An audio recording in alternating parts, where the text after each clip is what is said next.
they dislocated their shoulder, which wasn't intentional. Some absolutely loved it. Some were just like, I don't know what I'm looking at right now. The pressure is huge. I think that's just one thing that you have to get used to with Lok Kee, is expecting the unexpected. I think one of the best things to start off with was, how do you feel about the most recent event we had? I'm actually in two minds, really, because, and I think that's what I learn with each show, is it's a little bit different and the experiences always vary. But the talent was incredible, and I think why I say I'm in two minds is I had to learn to juggle and pivot a few different things that haven't happened to me yet, but that's showbiz. So that's the only thing that tears me away from it being 100% amazing. But that's just a personal thing. Yeah. Because I'm a perfectionist and I love everything to go amazingly. But talent was phenomenal. The vibe was incredible. I loved Sophie Delightful's Soul Train.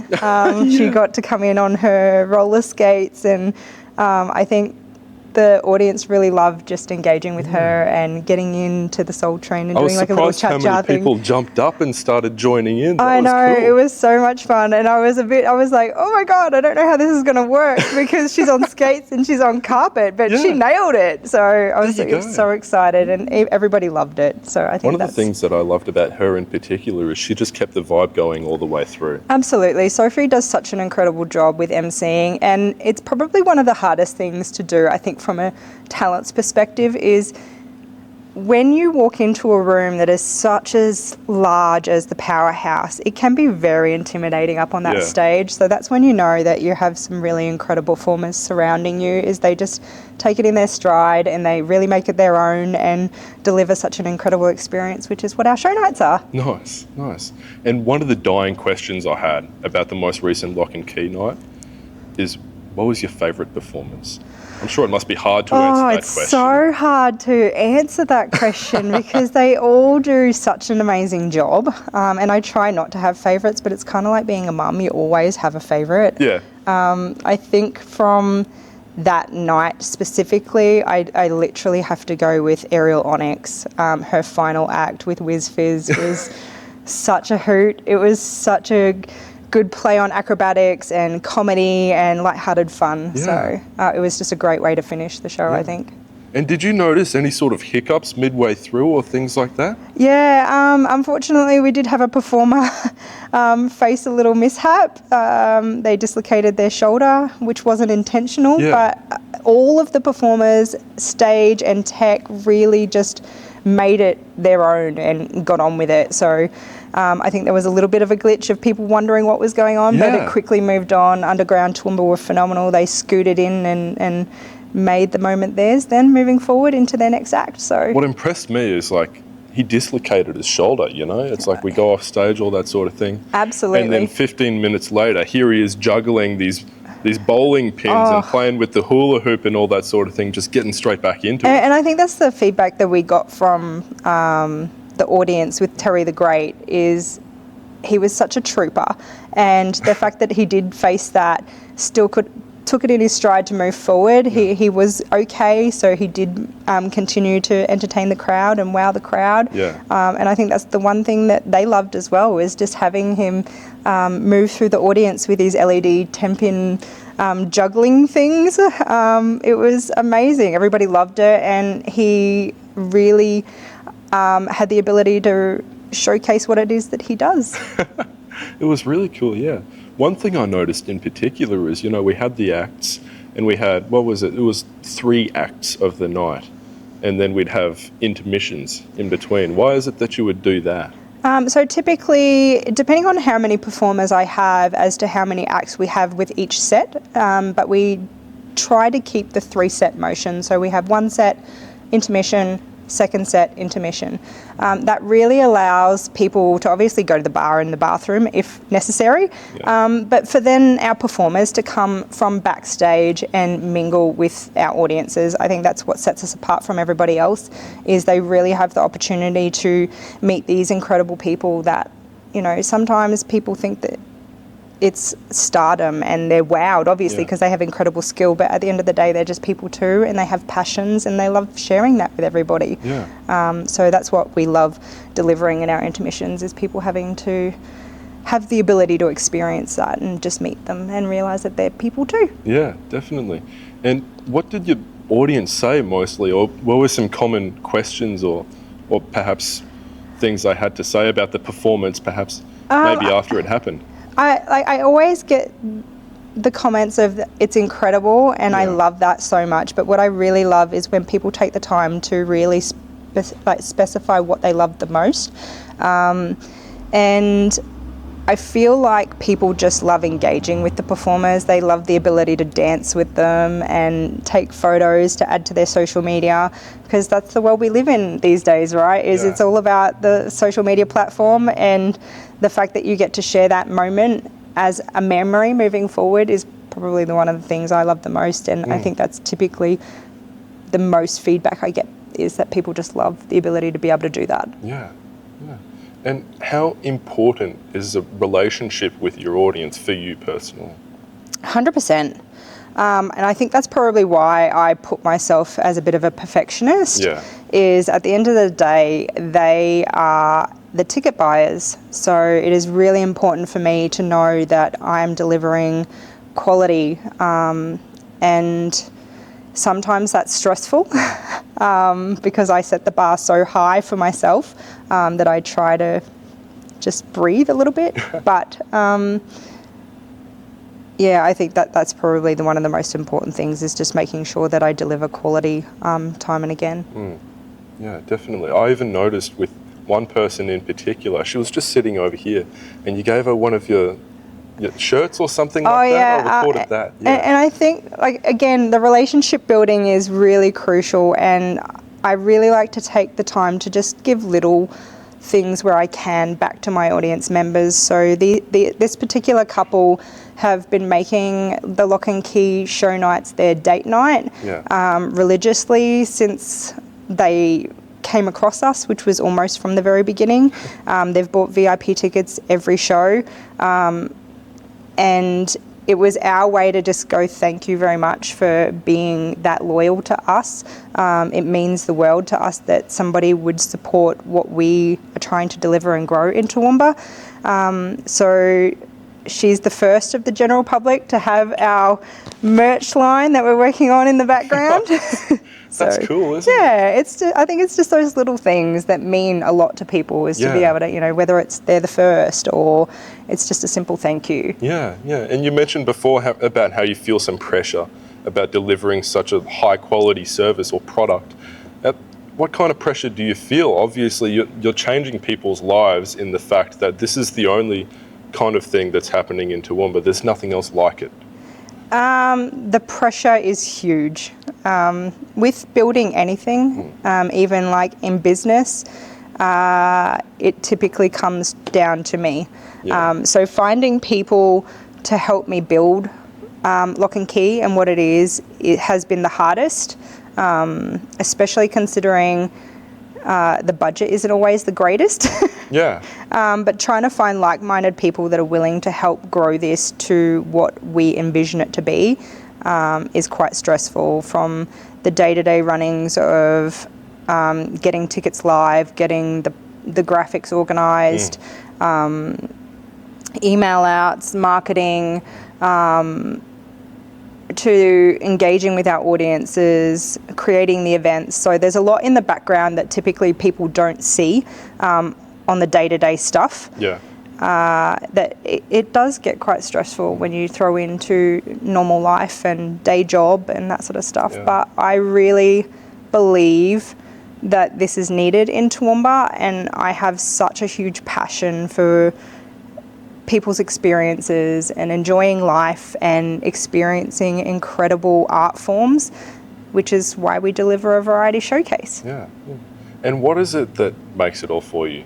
What is it that truly does it for you? Is it the relationship you have with your audience, or is it some of those moments where you just think, wow, that's something that we made right there? It's a bit of both.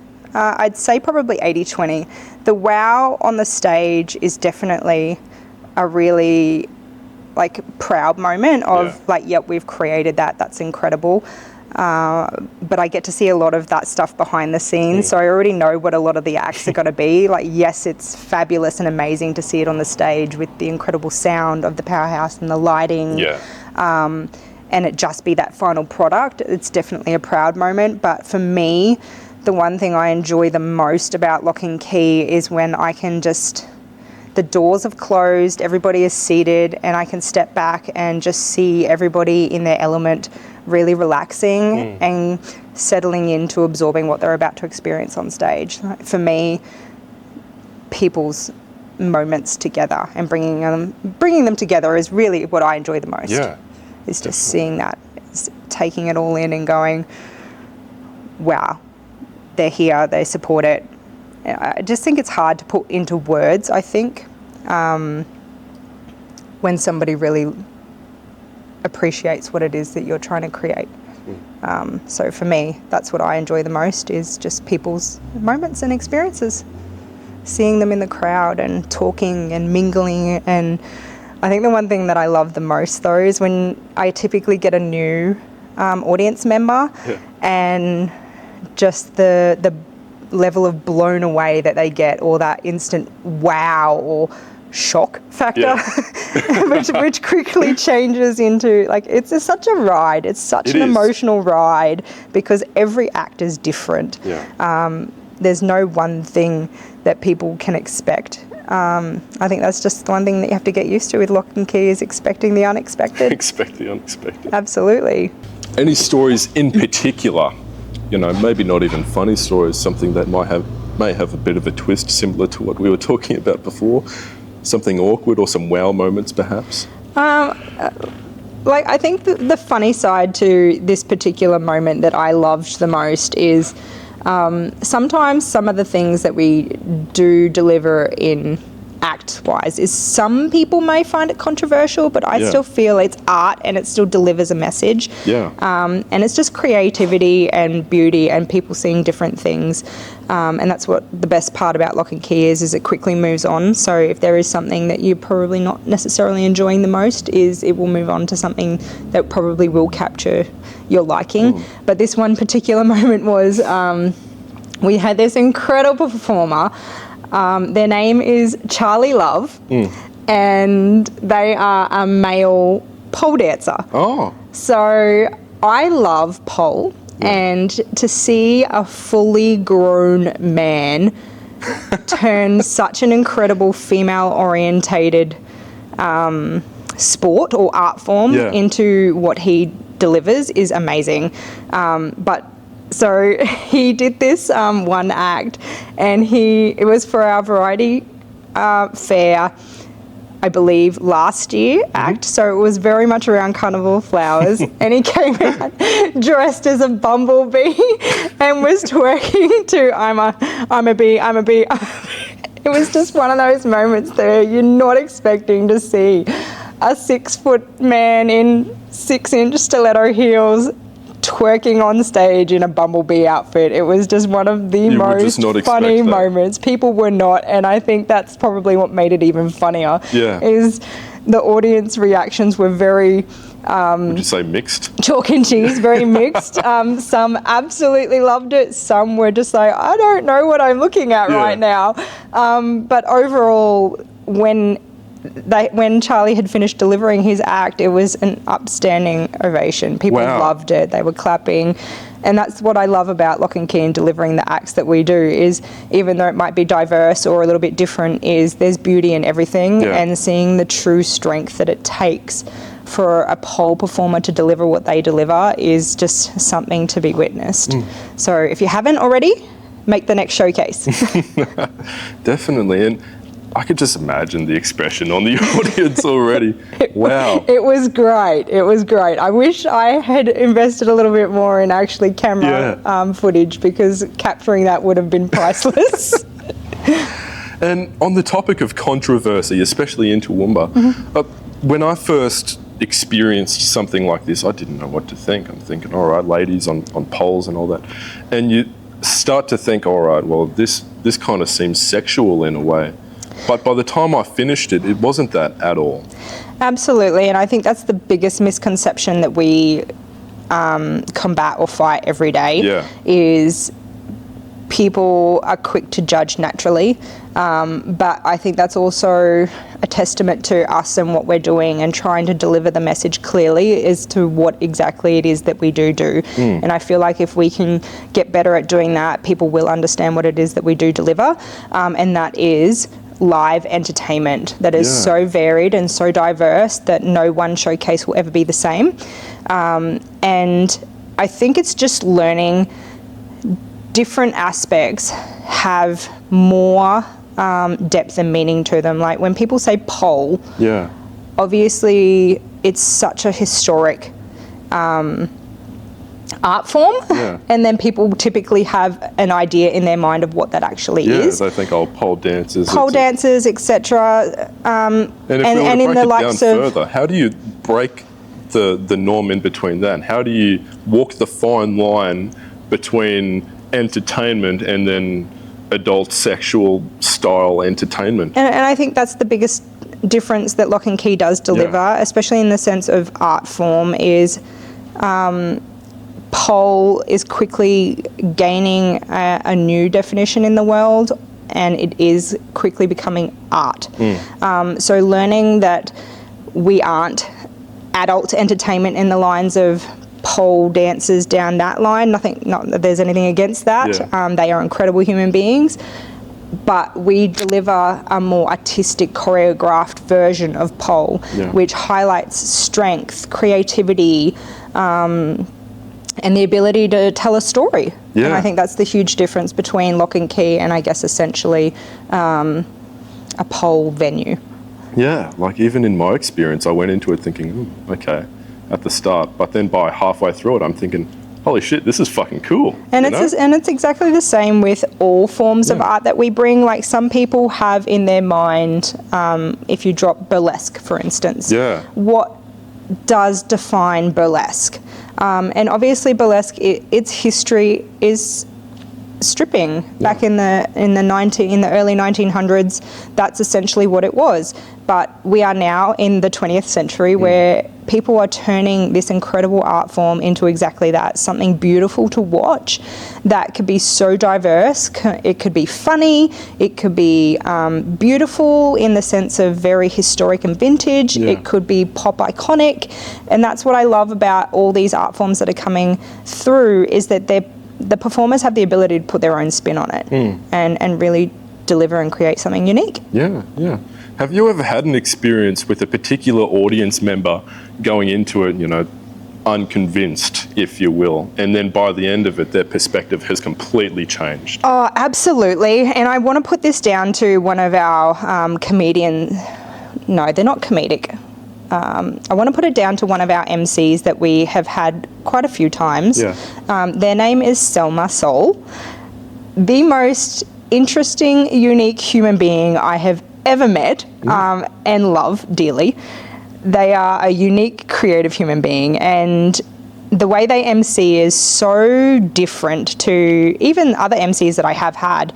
And they will be the first that, coming to Toowoomba, it's ideally, very country, old mentality, quickly growing and quickly becoming diverse. But if you stick a 6-foot trans man on a stage in a dress with makeup, that if you get that older fellow who is very country orientated in our audiences, which we have had, they do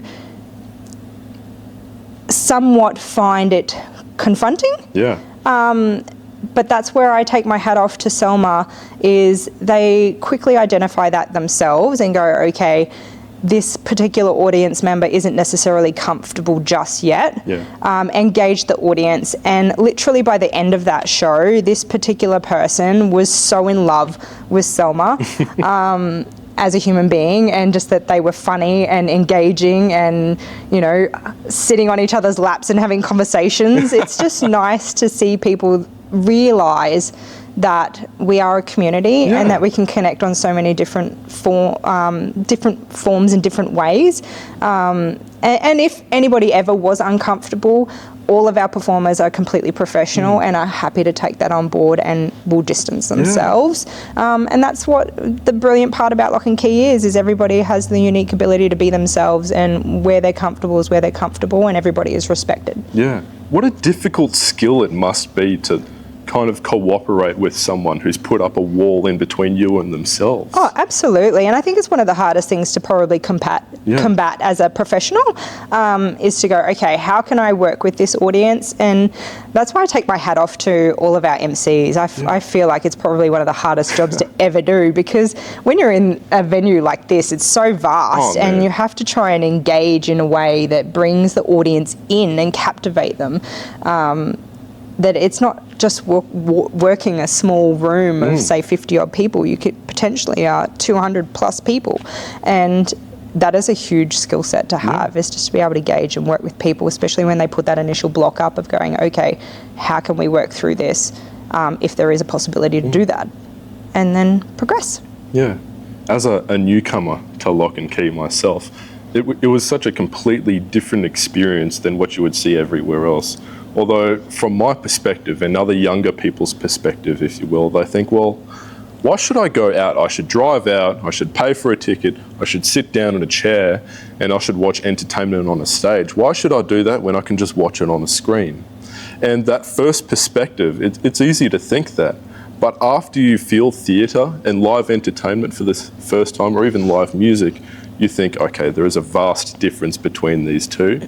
But it's so hard to explain. What would you try to do, or what would you say to a younger person who hasn't felt the feeling of live theatre quite yet? I think we live in a world that is so quickly, like you said, living in front of a screen, because it is easy to do. I think that's one of the best parts about what it is that we do and we deliver, is an immersive experience is just something so hard to explain. It has to be felt. Yeah. So if anything, and you want to take away something that will stick with you for your life as an experience, I think that's what makes us the difference in live theatre, live entertainment, live music, is it's the feeling that you leave with. Yeah, and I'm so jealous of my parents, you know. They say, yeah, I've seen Red Hot Chili Peppers live. It's like, what? I want something that I can tell my children. It's like, yeah, I was there, you know. Absolutely. I'm not listening to it through a phone, I was there. Yeah, absolutely. And I think that's where we need to get back to as well, is really creating those experiences and moments and events that really alleviate that and accommodate that, is for our young people coming through to experience what it feels like. Yeah. Because it's one thing to watch it. It is. But the one thing that moves human beings is feeling. So I'm super excited for immersive experiences and reinvigorating live entertainment and bringing just something incredible. Yeah, definitely. I absolutely love that. Sorry, I have to check my phone again. Yeah, you're right. Let's see. We could start talking about the upcoming event. Okay. That'd be nice. So, what are the thoughts on the upcoming event? It's a Christmas-themed kind of thing. It is Velvet Sleigh, a Velvet Christmas Sleigh. cabaret. I think this is my favourite time of year. I'm secretly the biggest little kid ever. Right from coming in early to decorate the venue, and it is literally the biggest Christmas experience. Every single talent that is coming is delivering something unique and diverse, and it'll be edgy, it'll be beautiful, it'll be fun. I'm so excited for this showcase. I'm a little bit biased. Really but Christmassy kind of person? Like you have the Christmas tree up in like September? One of those people? No, I'm not that Christmassy in the sense I still live by a very old tradition that my mother passed on, that it's bad luck to set up your Christmas tree before December 1st. So I don't do that, but this is different in the sense that we're going to be November 30th. Yeah. So I won't be setting up a Christmas tree, but there'll be loads of Christmas decorations. Nice. So I'm very excited about that. And is it fun playing with all the different themes and things like that for holidays with your events? Oh, I love holiday themes. Like, I think it's just such a big thing in the world that just spreads so much joy and laughter and love that it's hard not to really get involved in wanting to do it. But Christmas is typically my favourite. It's just so much fun. And going through all the acts and listening to their music, and it just, I don't know, it makes you feel like a kid again and go, I can't wait. And without giving away too much, what's one of the things you're most excited about for this upcoming event in November? Oh, I'm so excited for one particular talent. They came in I'm just trying to think. I think it was our nostalgia show. Yeah. And they paired two incredible art forms. So if you were not at Nostalgia and missed this, you need to be at the Christmas show. Nice. It's such an incredible and beautiful pair of talents that I'm so super proud that I was finally able to do it. Oh, wow. And I'm so excited to see what they bring, because their first debut with the show that they came to was the first time that they'd actually worked together openly. Oh, really? So it was the first time that this craft actually debuted, and they've been working together since. Wow. So it'll be really interesting to see more time spent together doing this as to how they've crafted their skill set. Can you drop a hint on what that might be? Let's just say violin and pole. Oh, wow. Yeah. Wow. Oh, that sounds very So interesting. two very creative art forms coming together to deliver the most amazing Christmas caroly excitement you could ever want. Awesome. Oh, that sounds great. Absolutely. What would you say are some of the most relatable moments you found in your audience, or perhaps some of your performers? From an audience perspective, I feel like we are just such a welcoming, electric atmosphere. And every show is different, so every audience is different. But I think the one thing I take the most back is everybody just comes as who they are. Yeah. And feel relaxed and are just happy spending time, and even the ability to get to know other people that they might not necessarily have met before, because it is such a relaxed atmosphere that it really just creates something unique. Yeah. I saw so many people meeting each other, especially in the mosh pit over here. Yeah, on the little all dance dancing floor. with each other. Yeah. I think that's probably the biggest misconception is because of how we're seated. Like, we have VIP up the front and then booths in the middle and general around the outskirts of the room. Is in intermission, everybody is welcome on the dance floor. Yeah. And we actually really encourage it, is to get on the dance floor, have a boogie, move your body, feel the fun. I think that's probably the biggest misconception that we have at the moment that we're trying to combat, is just to get everybody down on the dance floor in the intermissions and having a good time. Have you seen any moments when, perhaps someone came by themselves or something like that, or in a different group, but then met another group and they've been friends ever since? Absolutely. I've had one instance of a lovely lady who came by herself, and she's made friends here who now come as friends. So that's really... Like, I love that from a heartfelt perspective of just being able to connect people. And then there's another lady that comes by herself purely to enjoy entertainment. And I love that she is so confident in who she is as herself that she uses this as an ability to reward herself, whether she comes solo or not. And for me, that's probably the biggest take back from an audience perspective, is that people are willing to slay by themselves in this incredible environment. Yeah, it's a brave thing to do, isn't it? Absolutely. It's very confrontational to walk into a room where lots of people technically come as groups and have friends and stuff like that, to come by yourself and just be happy and strong in yourself to go, you know what, I am here and I am by myself and I'm going to have an amazing time. I love that for her, and she's come a few times now by herself, so I absolutely love it. Awesome. Always love saying hello and giving her some time and moments, and just getting her take on what she loves as well. So, and she is doing a couple of classes in Toowoomba, which she's actually encouraged me to go, you know what, I think I need to do this. Yeah. So it's just engaging in conversation with different people that you learn different things about themselves. You must meet such a variety of people here too, on the terms of variety, as we were talking about before, it's... Absolutely. I saw so many people from, older people, younger people. Our audience is so diverse. It's crazy. It is hard to put into words, but I love it. I love that it is so, you can't put it in a box. You can't niche it.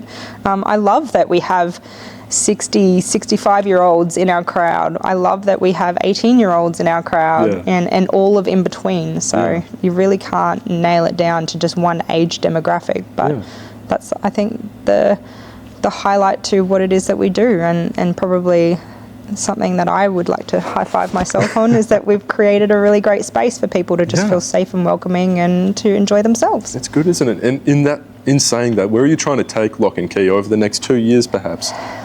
Would you like to be going every month? Over the next 2 years, it's so hard to have this conversation because I have such large, wild dreams for Lok Kee. It's really like, how do I narrow this down? So obviously we launched with our showcases, with the cabaret, the variety cabaret side of it. But ultimately I would love to see Lok Kee as a permanent venue, invested in our community and growing all forms of creativeness and art forms from show space, workspace, creativity hubs, bringing the youth in. The venue's doing a great job of re-establishing live bands and live music. So I would really love the ability to continue that and really growing that in Toowoomba. I feel like that it's very much needed here. And it's just one of those things that I would really love to grow into. So, and I think that really stems from my upbringing and my growing of being diverse and multicultural, and I feel like theatre and art and music is so important to the human being. Definitely. Definitely, yeah. And I've heard so much about the Powerhouse in particular in the 80s and 90s and how it was so popular then. Do you feel the need that you're trying to bring that back? The Powerhouse and its story is so iconic. I would love the privilege to be able to do and achieve that again. I'm definitely up for the challenge, but in hindsight, the Powerhouse has done such a monster job for live entertainment, and it's a really daunting thing to step into, I guess, because they've done such a fantastic job, and it is nice to see that it is starting to come back to that in the sense of Grinspoon being here, and like Toowoomba needs this, and I'm so excited that this fabulous stage is getting utilised and bringing big name stuff to Toowoomba. So absolutely, I would love the ability to grow into probably something like that and be a permanent venue and established, and just addressing all forms of art and live entertainment. Yeah. Well, that sounds great, doesn't it? And how does it feel having the combination of the bar just up here and the bar down here, and of course the entire venue? Does that work really well in the case of your performers and your audience reacting with each other? Yeah, absolutely. I feel like it just gives people different spaces, and the ability to just feel a bit more, not confined, but the ability to find their space in the venue of where they're most comfortable and to talk and socialise. But that's the brilliance behind the Powerhouse, is it's such a phenomenal venue. Yeah. Awesome. Well, I think that's pretty much all I had to say, or I can't think of anything else. I hope I asked you some great questions. Yeah, absolutely. I hope I made you think. No. But well, thanks for having me, and thanks for your time. Thank you. It's been a privilege of talking about Lok Kee and what we'd like to do moving forward. I'm sure we could talk all day about it. Absolutely, absolutely. Each subject is so diverse that we would be here talking all day and every day. But I'm excited for the future and the challenges and bringing something incredible to Toowoomba. Awesome. Well, thanks for having me, Teela. Thank you.